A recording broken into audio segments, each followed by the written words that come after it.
ràdio pública en valencià, de qualitat, on tot el món se puga sentir representat, on puga parlar tot el món i que siga de veres una radiotelevisió de tots els valencians per a tots els valencians. I els treballadors d'esta casa sabem fer això, sabem fer-ho millor que ningú, millor que ningú. I ara aquestes persones que han robat els diners en esta casa, que no han respost de la seva nefasta gestió, van a tirar a vora 1.300 treballadors al carrer. Sabeu el que són 1.300 treballadors? Sabem el que són 1.300 treballadors? 1.300 famílies, 3 de cada 4 treballadors que fan este plató se'n van al carrer.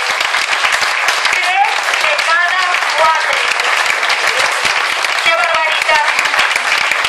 I mos ho anava a dir. Tots recordem el primer dia que entrarem en esta casa.